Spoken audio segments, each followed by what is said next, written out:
Hello, welcome everyone. I am live. It is Friday. It's another webinar. So I hope you guys enjoy tuning into these. I've been enjoying doing them. Let me go ahead and share my screen. So back in the studio today, my Scottsdale office. Good to be back here. So I got an extra screen, makes it easier to share my screen and do the broadcast that way, and a microphone and a webcam. So should be a little bit better production quality as well. It was fun doing the show last week on the road, and I think we'll do more of them that way. Oops, what did I do? Okay, so let's I got an agenda here for today's show. I don't go to any meetings without an agenda, right? Is that how you guys are as well? You don't watch any streams without an agenda? So if so, here's today's agenda. Format of the show. First, I want to talk about just the format of this show. So started going live. It's been, I think it's been a few months now. Done quite a few of these broadcasts. So it started out during the, this pandemic, these strange times that we're in.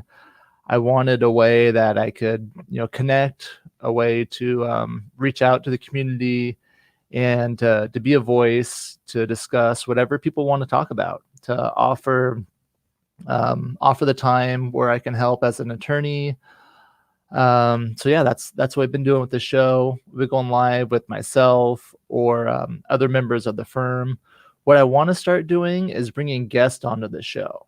So I want to bring other guests, other attorneys that practice in different areas. I want to bring financial advisors, tax professionals. And what I want to start with basically is the type of people that people ask me for, the type of referrals and recommendations that people commonly ask me for. So I want to start having guests on. I think we'll call it, we'll do it, trying to figure out the time. So going live Fridays at noon, it works for me. But it's a challenge for other people. Other guests that I've talked to, they have other obligations already at this time slot. So by having guests onto the show, part of the question is do we keep it a live show where we go live with the guest, or do we do it a recorded? Now, what I like about the live is it takes the pressure off the editing. When you record a show, and you can always cut, do over. I didn't like that one. Let's go again. And then after you shoot everything, it takes time to edit everything and make it look good that way. So that's why I prefer the live format. What we might do is a combination where whenever the guest of the week is, depending on what works in their schedule, we'll go live at that time. So maybe not Friday at noon. But if it's at another time, we'll rebroadcast it at Friday at noon, or maybe we'll move into a different steady time. So that's some of the changes to look forward to. And then also I want to know what would you like to hear? What do you guys want to discuss? Are there topics that you would like to hear an estate attorney talk about? Also, I want to talk about all the places where I'm live right now. 7 different locations, I believe. So we're live right now on my personal Facebook page, just Rilus Dana Facebook. We're live on the Dana and Associates Facebook page. So that's my probate and estate planning law firm, Dana and Associates. Live on the Mott Legal Facebook page. So Mott Legal is a practice management company for Dana and Associates. It's where I've taken a lot of the systems and things that we've developed in running an estate planning law firm, and we're going to be offering those things to other attorneys. So we're live right now on the Mott Legal Facebook, and we're also on the Mott Legal YouTube channel, the Dana and Associates YouTube channel. So that's I believe that's 5 places if you're counting. The other 2 places, a new entity that I created is called Still the Culture, or you could also pronounce it Stealth E-Culture, which is also cool.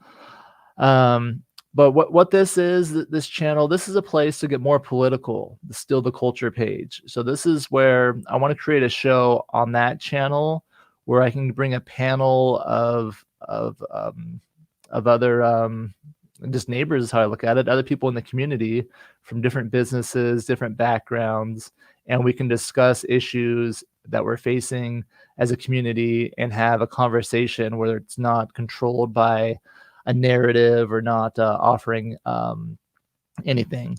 So Still the Culture, another project I'll be working on. If you are interested in participating in that, join that Facebook page and that YouTube page, or you can send me an email. Let's see, I'll put it up on the screen. I have an email for that that little venture, Rilus at Still the Culture. So that's where I want to talk about everything you're not supposed to talk about. Let's get political. We can do it on that channel and just get informed and have a good time doing it. I don't really vote a lot. I'm not very political, but I want to do more. So that's what this venture is. So if that's interesting to you, reach out to me there. And we can, see if we can make some changes in our community and at least just get informed to what's happening. All right. So today, what I want to talk about on today's broadcast. So we talked about the format going forward, what you might be seeing there.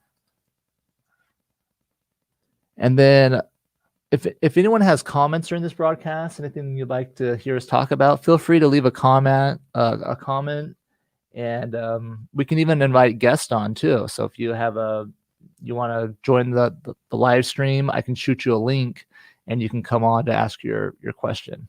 So talked about bringing guests on. Let me know what type of guests you'd like to see as well. Leave them in the comments. So I want to bring in what's on my list, other attorneys. I have a family law attorney that I've spoken to that we're going to get on the show. I've talked to an attorney that does a lot of LLCs, so we're going to get them on the show. And then some financial advisors and tax professionals. That's my short list for guests. Let me know who else you'd like to see. Okay, so what I want to do, let's review what to do if you're the executor. That's what we talked about 2 weeks ago. Last week, we talked about how to preserve digital photos and videos. So I'll touch on that quickly. And then today's topics, one of my favorite topics is digital assets, is what we're going to talk about today. And the digital asset trust. All right, so what to do if you're the fiduciary? Let's, I don't want to spend a lot of time here, just quick review. Again, this is something that I often get asked. It comes up a lot, so that's why I want to touch on it again. So if you're the trustee, if you're named in a trust after someone passes away, or the fiduciary, if you're named in the last will and testament, or if there's no will, the fiduciary is just who's in charge. So step one, define the players. You have the decedent, person that died, the fiduciary, and then beneficiaries. Who's going to get the stuff? Multiple beneficiaries. And what are the assets? So what's out there? So retirement accounts, life insurance, real estate, and then what controls the assets? A beneficiary designation on the account itself, that will be controlling. Is it owned in the name of the deceased person, or is it owned by a trust? Okay, so if it's owned in the name of the deceased person, we have to see if they have a will. If they had a last will and testament, then that will be controlling. That will designate the beneficiaries and the personal representative. If there's no will, Uncle Sam's got you covered. The government has the laws of intestacy, which will designate the beneficiaries and who has priority to serve as a personal representative. All right, so after you figure out what's controlling, what the assets are, then you need to safeguard the assets, collect everything, determine what debts and expenses there are of the estate and the trust, then share an accounting with all the beneficiaries and divide the assets. So that's big picture step. That's what it takes. Last week's topic was how to preserve digital photos and videos. Create them. Number one, take the picture, take the selfie, and then what are you using them for? So after you take the picture, where do they go? In the stream last week, I played a clip from Zoolander. I don't think the audio worked, but if you follow our Instagram, the Dana and Associates Instagram, I had those clips on there. But it was, Owen Wilson. It was like, where are all the files? He's trying to find the files in the computer. Talked about the settings that you shoot on and how much storage you're going to take up. And then what do you do? What do you do with those the pictures? Do you keep them on your phone or computer, or are they on Facebook, Instagram, Google Photos, a place like that? Are they in a cloud somewhere? Okay, so last week I talked about preserve with a digital asset trust or an online tool. So we're going to talk a little bit more about that this week. And my strategy, what I recommended is, so the pictures on your phone.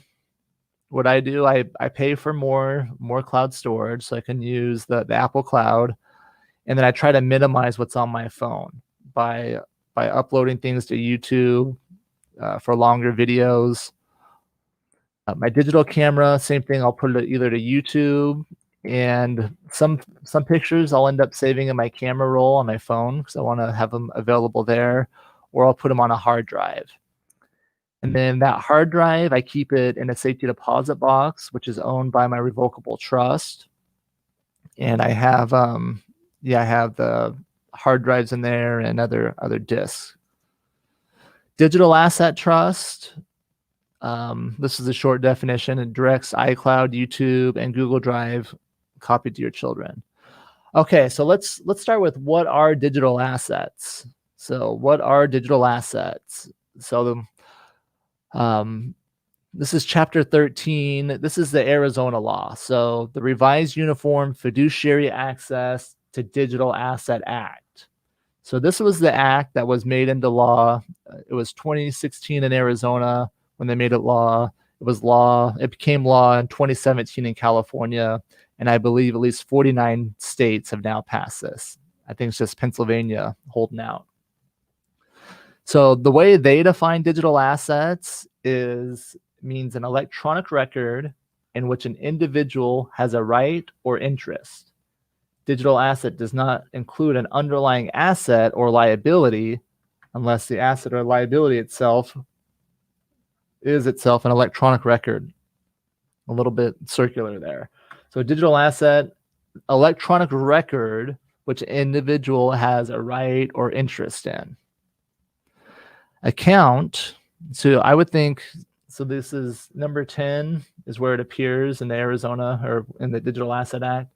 Number 1 is account. You would think they would start by defining digital asset, but that was number 10. Account means an arrangement under terms of service agreement in which a custodian carries, maintains, processes, receives, or stores a digital asset of the user or provides goods or services to the user.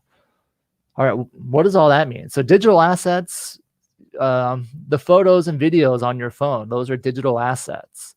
The information about your bank accounts is a digital asset. So the bank stores the information about your accounts electronically. Now, the underlying money in the bank is an actual asset. It's not a digital asset. Okay, so what is a digital asset trust? So the way we usually explain digital asset planning in our in the first client meeting, the personal family legal session, is I tell the story of when I first got this phone call. So I was working, I guess it was over, I bet 12 or 13 years ago. I was working as a law clerk. It was my dad's law firm at the time. And someone called and they said, my parents passed away. How do I figure out what accounts they have?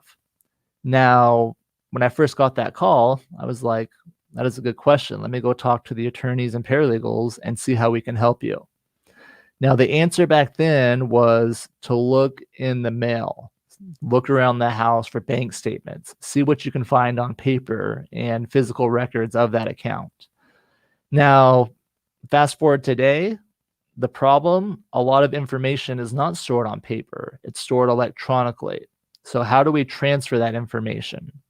So the digital asset trust is a way to solve that problem. It wasn't possible until that law was created that defines digital assets and gives the authority to transfer that information. So a digital asset trust is a document created by a person called the trustor. The trustee is a person that manages, and the beneficiary is a person that receives. So the digital asset trust designates who's going to be in charge of your digital assets and what you want transferred. So you can give directions to copy, share, or delete your accounts. So the information that you have on your computer, photos, videos, and those things, if they're stored electronically, it's a digital asset. So if it's on the computer hard drive itself, I guess that's technically you kind of physically have it. They would need to be able to access that hard drive. So if there's a password or things like that, you'd have to transfer it. Now things for in the cloud, so pictures on your phone, so iPhone and Apple backs up to the iCloud. Google phones, I think by default, back up to Google Drive.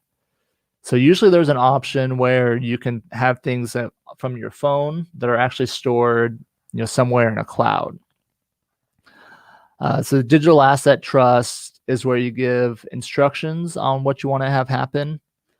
Now, another definition I want to pull up on the screen is this: catalog of electronic communications.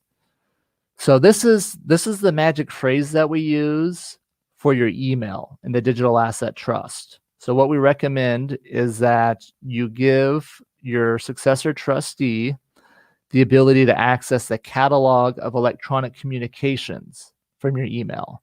So that identifies each person, which they've had a communication, the time and the date, and the electronic address of the person. But it doesn't transfer the content.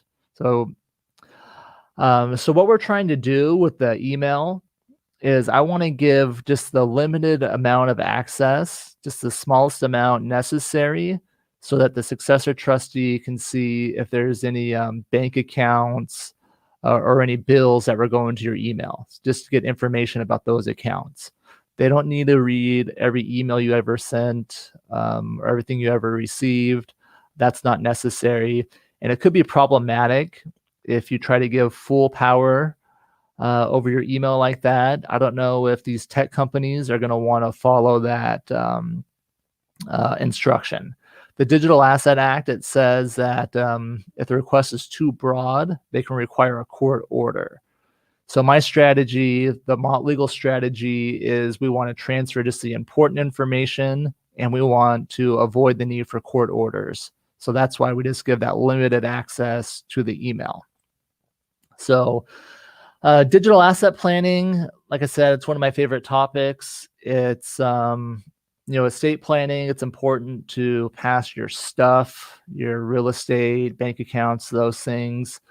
But what's really cool is passing what we call your human assets, photos, videos, and things that describe who you really are and what is important to you. So I'm going to stop sharing my screen. So as part of the digital asset planning process, we have a good way to preserve them, to transfer these things, and create the digital assets. Your family wants to see it. Your future self wants to see it. It is cool looking back at videos of yourself. Sometimes it's hard to do, a little cringy watching yourself. But hey, that's how you can see and measure the progress, and see where you were at the time. Remember what was happening then. So I encourage everyone to, number one, create those assets, create those memories, and then make sure you have a way to preserve them. Let's see, I'll put a little banner on the screen. So you can reach out to us at Dana and Associates to schedule your personal family legal session. This is a meeting with myself or one of our attorneys where we'll go through and design a custom plan that makes sense for your family.